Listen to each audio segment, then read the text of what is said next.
So we're here in Oroville, California. I'm with my friend Steve Coach. Thank you for having me down here. Thanks for coming, Gavin. This is RCBS Central, and we're going to give you a complete facility tour.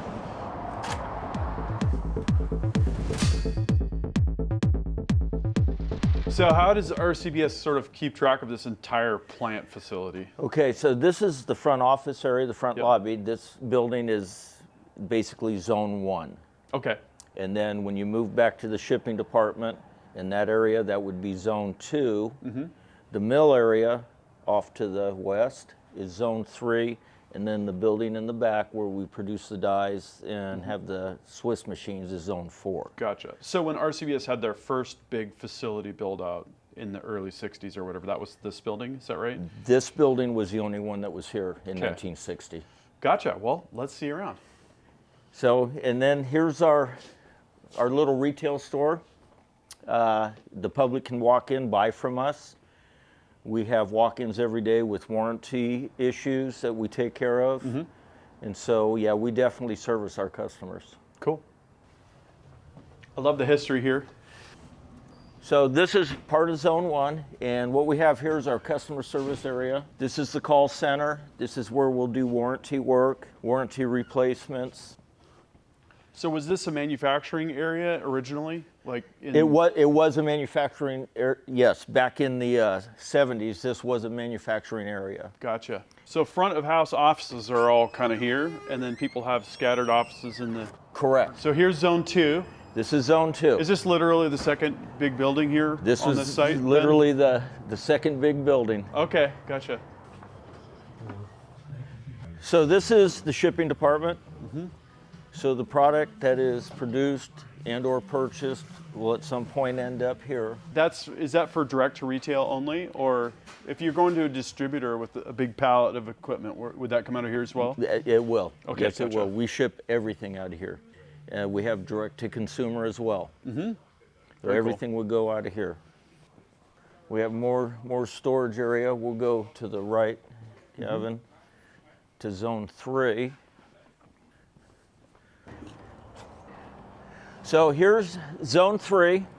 This building went up 1978, 79. About when you started, huh? About when I started, right directly thereafter. So this is where a lot of the product is assembled and packaged. Mm-hmm. We'll have RCBS assembled and packaged in here. We do some weaver in here, laser marking over in the corner Gotcha. on some of our other products.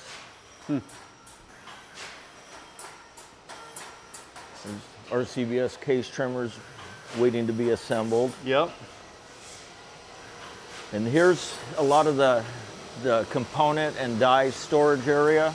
Okay. So the dies and components will be stored here. Die assembly area and packaging. Yep. These are cool little machines. Call them the robo drills.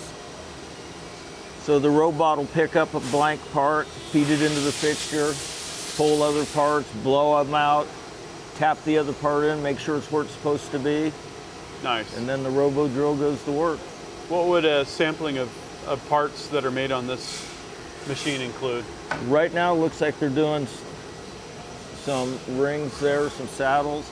Gotcha. But we're transferring RCBS hand priming tools, Okay. case trimmer bases, and other things to this. These machines did a lot of the rings and bases for us. Gotcha. For and Weaver. For Weaver. Yeah. We're transitioning more into RCBS. Oh, cool. Nice. More die components, Weaver components. What's this production going on over here? This is what we call the base cell. Okay. It's basically a couple mills that are cutting off and slotting bases Gotcha. for Weaver. Yep. This will be up about noon. The rock chucker kit assembly and Oh, packaging. cool. Nice. So this is the mill area. So any of the die cast iron products that we bring in here will be machined in this area. So we'll paint, we'll walk by the paint booth in a Yeah. minute. Here's one of our newer machines. You can see the amount of tools that we use. Heavy duty. So, Summit press parts, case trimmer parts, rock chuckers. Hand priming tools.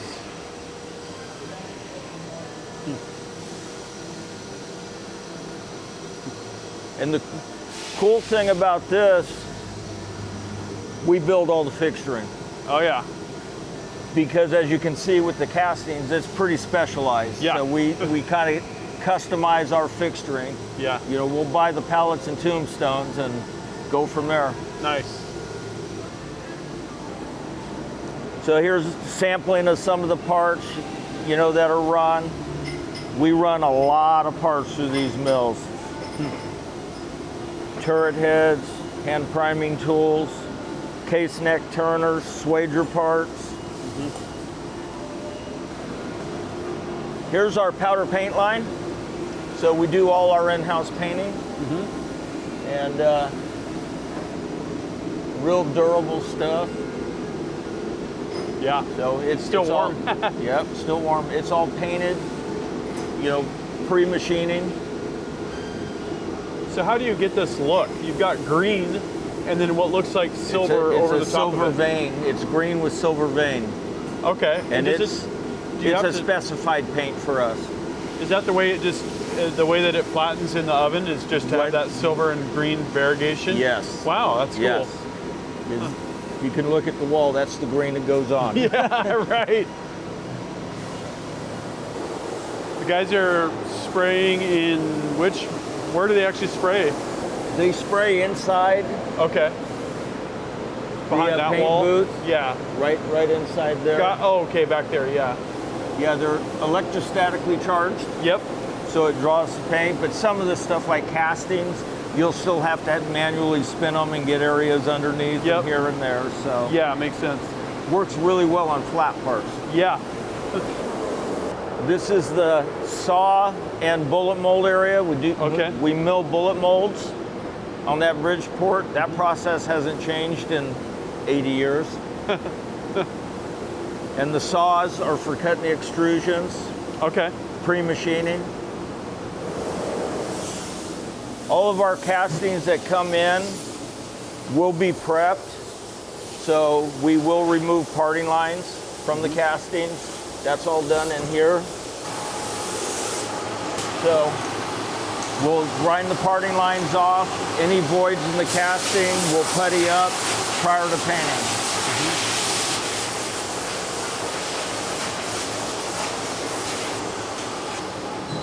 That's one of those painful jobs you have when you do cast iron. Yeah. In this zone also, Oh, yeah. we have our black oxide set up. So we do internal black oxide.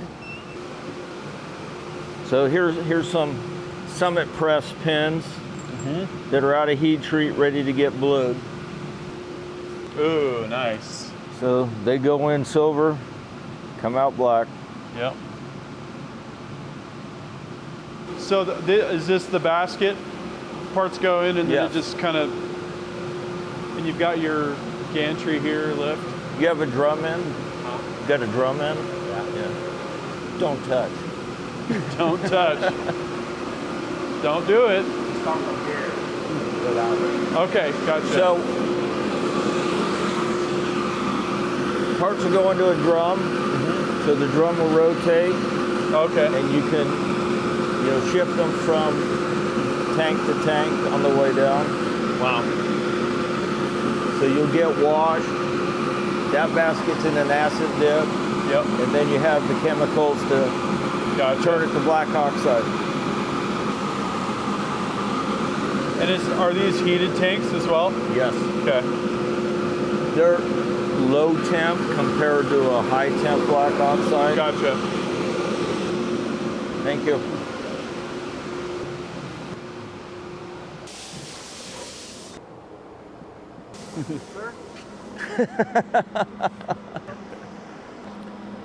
Okay, that's exiting zone 3 and on our way to zone 4.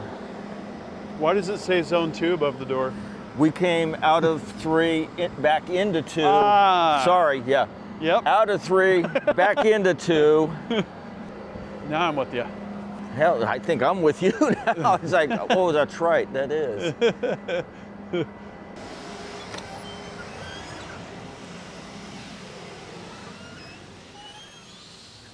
So this area is where component parts, shell holders, press parts, die parts, dies are all manufactured. So we have Some raw materials. raw there. material. Yep. We have our cut tex area, lathes, running shell holders currently. We have our carbide, actually our carbide grinder and robot.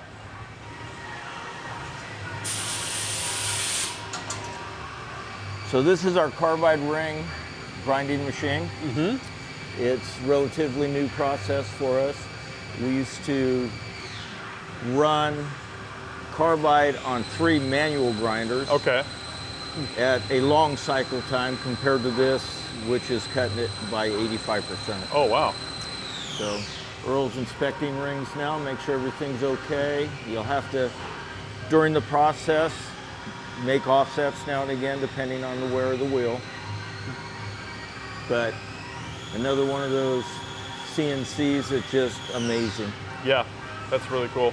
At that point, the carbide rings will be inserted into the body.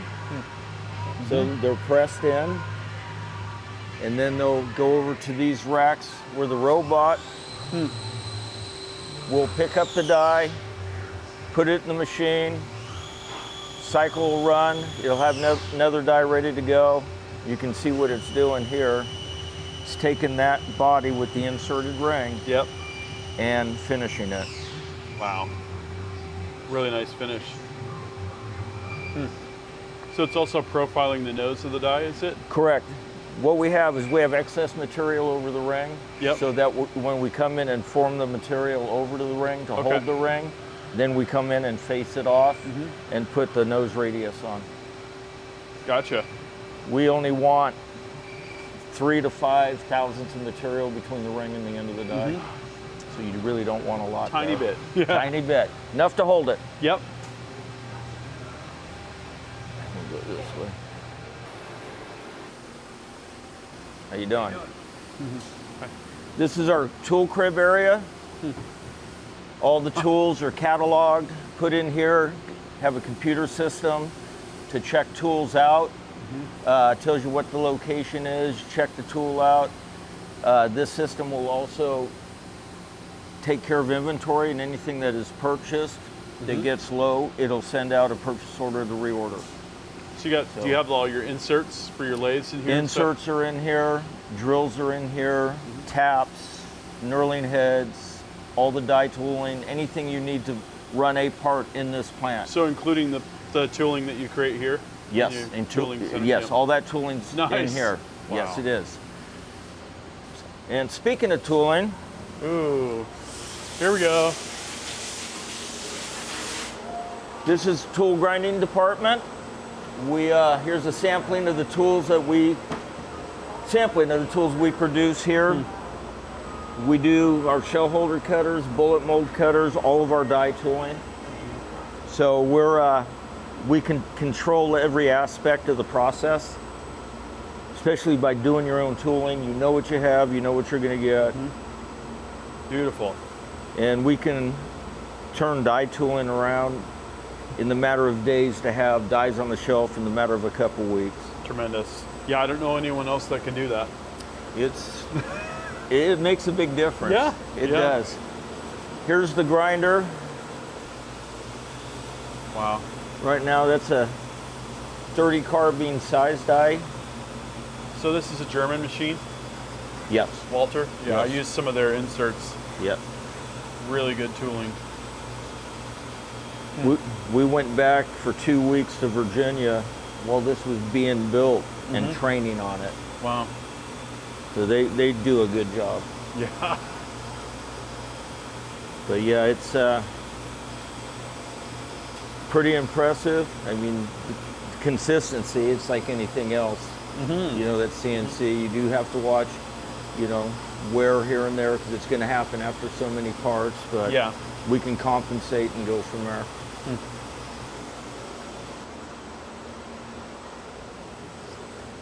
So at some point in time, all that tooling will be utilized to make parts.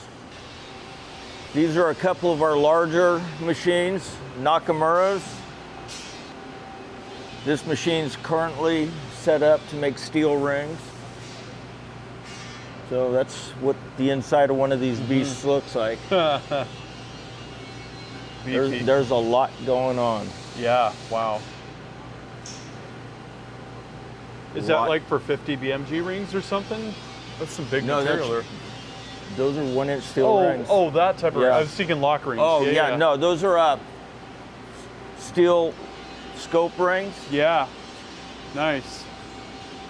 Those are machined out of round solid. There's a lot of work being done. A lot of work.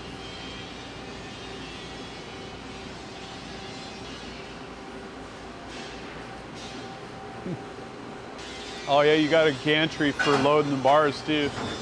Makes sense. Oh yeah, you have to with those. Yeah. Some finished dies ready to go to the assembly bench. Gotcha. So this is our die production area. So on these 5 machines is where we produce reloading dies. We run Matchmaster seats out here, run the chamber gauges out here. Okay. Because it's basically a die profile. Yeah. So that's what all these machines are for. And those are reamed, correct? Yes, they are. Yeah. This is our Swiss area. We have 11 Swiss machines that make component parts. So here's a sample of those parts. Bullet puller collets. Oh yeah, nice. Decap rods, seat plugs, more collets. There's a lock ring for the powder measure, more powder measure parts. Primer sleeve. Really versatile machines, really good machines. Oh yeah. Amazing. We make a lot of parts. We have our heat treat furnace. We do all our in-house heat treatment. So dies and subsequent parts will be washed, go through the furnace to be carburized. Yeah. Here's our furnace. The beast. We run dies at 60 minutes, get a Rockwell 58 to 62. So they come out good and hard. Nice. Dunk it in oil. Dunk it in oil. Yeah. Yes, sir. So that's pretty much a quick tour.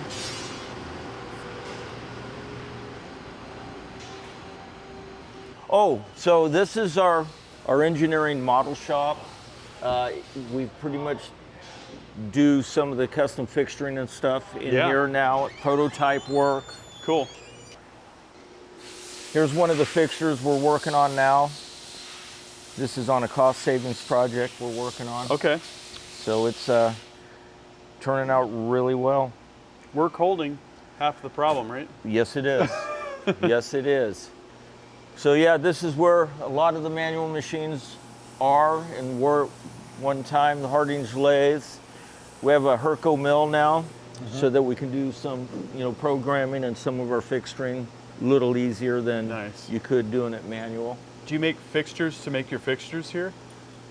Well, we will mill jaws in the vise if need be, for stuff like that. So you get soft jaws and customize them. Oh yeah. So we do share this area with some production stuff, which is being taken off of drill presses, and we're making fixturing and putting stuff on mills. Yeah. This was some of the lower volume things that now it makes sense to move to a mill, run a little bit higher quantity, get some inventory up, and it'll be a lot less expensive. Yeah, makes sense. A lot of neat stuff down here. Yeah. It's kind of cool too with your background. You have the understanding of it, and it's nice to have someone that understands what they're looking at. Yeah, I absolutely just love machines and tools. Well, this is just mind-blowing, honestly.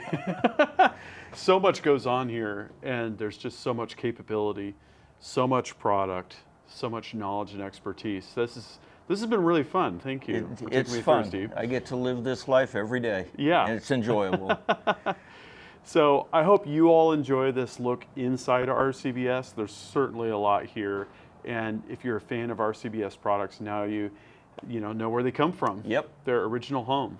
So if you have specific questions, drop a comment down in the comment section and we'll start that discussion. Thank you again, Steve. This has been absolutely amazing. Thank you, Gavin. It's been enjoyable. Yep. That concludes this video, and that means it's time to wrap it up.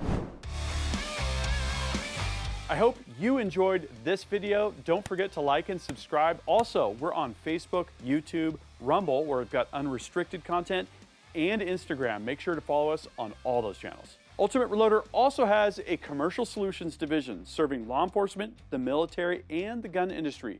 We have some unique capabilities, including a comprehensive suite of recoil testing and evaluation capabilities, trigger profiling, and more. Thanks again for watching.